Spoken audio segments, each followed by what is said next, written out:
Mesdames et messieurs les professeurs, mesdames et messieurs, je suis Gaëlle Hardy et ai obtenu l'an dernier le prix de la Fé pour ma thèse de doctorat en droit public.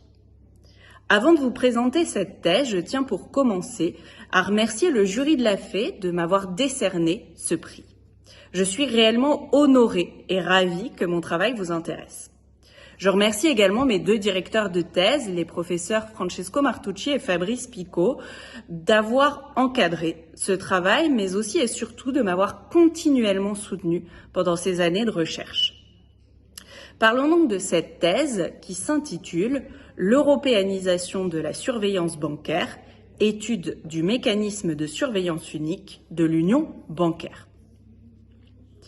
Malgré les apparences, cette thèse ne se limite pas à la surveillance bancaire, mais la prend comme objet d'étude pour repenser l'exécution du droit de l'Union, autrement dit pour repenser ce qui pourrait être nommé le droit administratif européen. Mon travail a pour point de départ la crise économique de 2008. Cette crise a révélé que les autorités nationales qui surveillaient les banques ne réussissaient plus ou mal à contrôler seuls des établissements de crédit de plus en plus mondialisés. Afin d'y remédier, l'Union européenne a créé en 2014 un nouveau système, le mécanisme de surveillance unique. Celui-ci est composé de la Banque centrale européenne et des autorités de surveillance bancaire des États membres de la zone euro. Pour faire simple, la BCE y contrôle les banques les plus importantes de la zone euro, tandis que les autorités nationales s'occupent des plus petites. Alors, ce n'est pas la première fois qu'autorités européennes et nationales gèrent ensemble un secteur.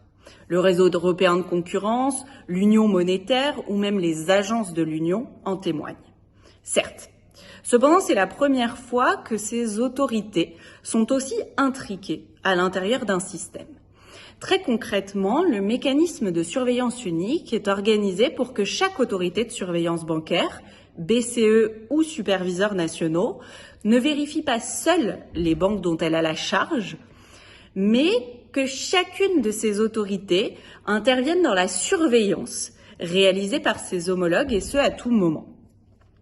J'ai dès lors souhaité démontrer que le mécanisme de surveillance unique propose non seulement une nouvelle manière de surveiller les banques, mais aussi et surtout une nouvelle manière de mettre en œuvre le droit, autrement dit, d'administrer.